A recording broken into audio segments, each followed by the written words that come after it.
UP election 2022 को लेकर हर घमासान हंगामा टाइम्स न्यूज के साथ आप देख रहे हैं। नमस्कार, मैं विक्रम आपका स्वागत करता हूं हंगामा टाइम्स न्यूज। समाजवादी पार्टी इन दिनों सभी सियासी दलों से और राजनीतिक संगठनों से गठबंधन कर रही है। टिकट को लेकर काफी घमासान भी मचा। कभी चंद्रशेखर रावत उनको भाई कहते हैं तो कभी अखिलेश यादव उनको भाई भाई कह के पुचकारते हैं। दलित विरोधी भी समाजवादी पार्टी को दलित नेता इन दिनों कहते नजर आए। आज राजधानी लखनऊ के प्रेस क्लब में मिशन सुरक्षा परिषद के राष्ट्रीय अध्यक्ष गंगाराम अंबेडकर द्वारा एक प्रेस कॉन्फ्रेंस आयोजित की गई। दलित समाज का एक बड़ा चेहरा गंगाराम अंबेडकर को देखा जा रहा है, क्योंकि मायावती के पूर्व एएसडी भी गंगाराम अंबेडकर रह चुके। राजनीतिक विश्लेषण में देखा जाए तो कहीं ना कहीं दलित वोटरों पर उनकी मजबूत पकड़। मिशन सुरक्षा परिषद संगठन उनका पूरे उत्तर प्रदेश और पूरे भारत में स्थापित भी हो चुका है। 16 बिंदुओं को लेकर समाजवादी पार्टी से उनका गठबंधन तय हुआ था, लेकिन किसी कारणवश गठबंधन टूट गया। लखनऊ के प्रेस क्लब में आज गंगाराम अंबेडकर ने हुंकार भरते ही 16 बिंदुओं पर बात हुई कि जो भी पार्टी इन 16 बिंदुओं को अपने घोषणा पत्र में शामिल करेगी, मिशन सुरक्षा परिषद और दलित वर्ग उनके साथ जाएगा। लेकिन इसके बाद प्रेस कॉन्फ्रेंस समाप्त होते ही कई इस्तीफों का सिलसिला भी जारी हो गया। महिला पूर्व उपाध्यक्ष रही सिम्मी प्रजापति ने तत्काल प्रभाव से ही मिशन सुरक्षा परिषद से इस्तीफा दे दिया। उन्होंने कहा कि हम समाजवादी पार्टी के साथ हैं, समाजवादी पार्टी में मुझे एक पद भी दिया गया।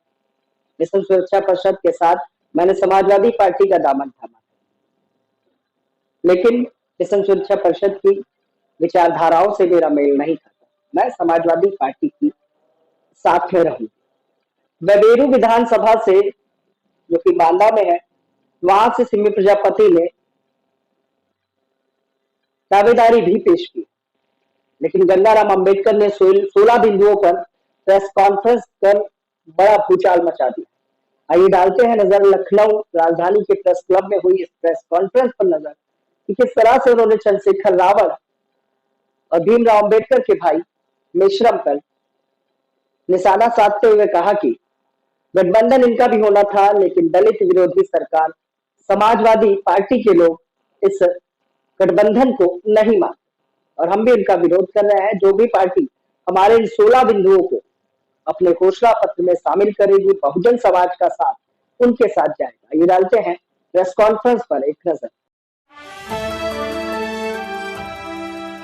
मूलक समाज व्यवस्था बनाने के लिए मिशन सुरक्षा परिषद का गठन किया गया है।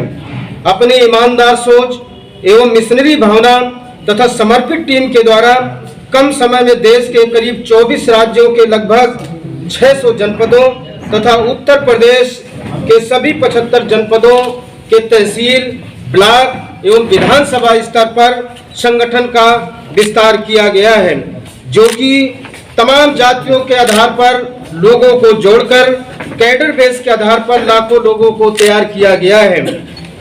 संगठन के विशाल रूप लेने के बाद अपने जिम्मेदार साथियों से विचार विमर्श करने के बाद समाजवादी पार्टी प्रमुख श्री अखिलेश यादव जी से पहली बार हमारा प्रतिनिधि मंडल 22 मार्च 2020 को मुलाकात करने के बाद यह तय किया गया कि नई पार्टी लॉन्च करने के बजाय श्री अखिलेश यादव जी के नेतृत्व में काम किया जाएगा।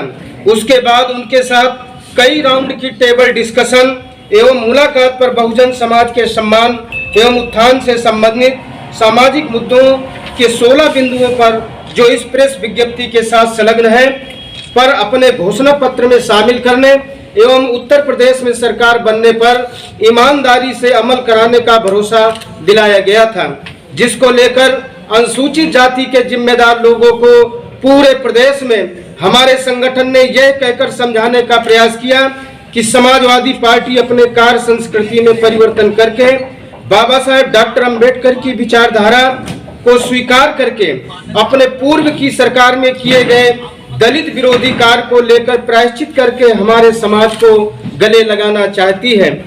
लेकिन जिसका नतीजा दलित पिछड़े समाज के उपेक्षित नेताओं की समाजवादी पार्टी में शामिल होने की लाइन लग गई। मिशन सुरक्षा परिषद ने समाजवादी पार्टी को दलित पिछड़े नेताओं की शरण स्थली बना दिया। भाजपा के खिलाफ समाजवादी पार्टी में माहौल पैदा करने के बाद श्री अखिलेश यादव जी बिहार की तर्ज पर श्री तेजस्वी यादव जी की तरह बिना सरकार बनाए अहंकार से ग्रसित होने लगे। सपा में शामिल होने वाले दलित मुस्लिम पिछड़ी समाज के कद्दावर नेताओं को हाशिए पर रखकर उपेक्षित करने लगे। उत्तर प्रदेश में 23% दलित एवं 19% मुस्लिम समाज के नेताओं के बिना सरकार बनाने का सपना सजा बैठे। श्री अखिलेश यादव जी अपने हर वक्तव्य में ये कहते नजर आते हैं कि अम्बेडकरवादी एवं समाजवादी लोहियावादी लोग मिलकर उत्तर प्रदेश में सरकार बनाने जा रहे हैं, लेकिन श्री बामन मिश्राम जी की बहुजन मुक्ति पार्टी, डॉक्टर बाबा साहेब अम्बेडकर के पौत्र श्री प्रकाश अम्बेडकर जी का अघाड़ी दल, सुश्री सावित्रीबाई फूले जी की पार्टी, मूल निवासी कांसीराम पार्टी, श्री चंद्रशेखर आजाद की आजाद समाज पार्टी कांसीराम का सपा से तो कोई गठबंधन नहीं हो रहा है। समाजवादी पार्टी में शामिल दलित समाज के कद्दावर नेताओं को न तो कोई पद दिया जा रहा है, न तो टिकट की गारंटी है। कौन से अम्बेडकरवादी लोग हैं जो लोहियावादी लोगों के साथ मिलकर भाजपा मुक्त उत्तर प्रदेश बनाने जा रहे हैं। बारी बारी से दलित समाज के नेताओं की उपेक्षा एवं बहुजन समाज के उत्थान एवं सम्मान के लिए हमारे संगठन द्वारा दिए गए सुझाव पर संवेदनशील न होना, इससे साबित होता है कि समाजवादी पार्टी का दलित विरोधी चाल चरित्र चेहरा अभी बदला नहीं है। बाबा साहेब का फोटो लगाकर केवल हमारे समाज का वोट लेना चाहते हैं। दलित एवं मुस्लिम समाज में लीडर नहीं, केवल लोडर पैदा करना चाहते हैं। दलित एवं मुस्लिम समाज को उपेक्षित करके श्री अखिलेश यादव जी को यह मालूम होना चाहिए कि उत्तर प्रदेश में हमारे समाज की आबादी 1/4 है। अगर मुस्लिम समाज उसमें प्लस होता है तो हम करीब 44% के आसपास उत्तर प्रदेश में हमारी संख्या हो जाती है। लेकिन हम लोग आत्मसम्मान के साथ जीने वाले अम्बेडकरवादी लोग हैं, हम कोई राजनीतिक भिखारी नहीं है। कुछ समय की कोशिश के बाद हम लोग खुद अपने समाज को अपने पैरों पर खड़े करके, किसी का पिछलग्गू नहीं, अपने दम पर आने वाले समय पर हम प्रदेश एवं देश में सरकार बनाकर अपने समाज की हजारों साल की बिगड़ी बात को ठीक करने का काम करेंगे। लेकिन समाजवादी पार्टी के इस तरह अपमानजनक रवैये से अपने समाज से अपील करते हैं कि भाजपा का खौफ दिखाकर और बाबा साहब अम्बेडकर का फोटो लगाकर जिस तरह समाजवादी पार्टी नौटंकी कर रही है, तो मैं अपने समाज के लोगों से अपील करता हूं कि आप लोग इनके मंसूबे को कामयाब ना होने दें और अपने पैरों पर खड़े होकर के खुद अपना नेता पैदा करने की कोशिश करें। निश्चित तौर से अगर उत्तर प्रदेश में अम्बेडकरवादी और लोहियावादी लोग सरकार नहीं बना पाते हैं तो इसका कसूरवार सिर्फ और सिर्फ अखिलेश यादव को ही माना जाएगा, क्योंकि वो लोग समाजवादी पार्टी को जिस तरह हमने सोचा था कि समाजवादी पार्टी तमाम सर्व समाज की पार्टी हो रही है, लेकिन समाजवादी पार्टी का जो चरित्र है वो परिवारवादी अभी पूरी तरह से नजर आता है। हमको ऐसा लगता है कि हमारे संगठन के लोगों ने जो बहुजन समाज के हितों के लिए जो तमाम सामाजिक मुद्दों को लेकर उनको जो 16 बिंदुओं को दिया था, शायद उनको रास नहीं आ रहा है, क्योंकि भदोही का नाम संत रविदास नगर बनाना नहीं चाहते हैं, संभल का नाम भीमनगर नहीं बनाना चाहते हैं, बाबा साहब अम्बेडकर की धर्मपत्नी के नाम पर बने जिले जो रमाबाई नगर को कानपुर इतिहास से परिवर्तित नहीं करना चाहते हैं। तो ऐसा लगता है कि समाजवादी पार्टी और उनके मुखिया हमारे समाज को केवल वोट के लिए उल्लू बनाना चाहते हैं। इसलिए मैं अपने लोगों से अपील करता हूं, अपने संगठन के लोगों से अपील करता हूं कि जो साथी राजनीतिक सोच के आधार पर तैयार हुए हैं, तो हम लोग संघर्षवादी लोग हैं, अम्बेडकरवादी लोग हैं, हम लोग कुछ दिन के लिए और संघर्ष करेंगे और अपने समाज को तैयार करके अपना खुद का सांसद, विधायक और प्रदेश और देश में सरकार बनाने का काम करेंगे। सर, क्योंकि हमारी संख्या सबसे ज्यादा है। आपके विलय ना होने का क्या कारण बताया अखिलेश यादव ने? हम विलय नहीं करना चाहते थे जी। उन्होंने भी विलय के लिए कोई ऐसा सवाल नहीं किया था।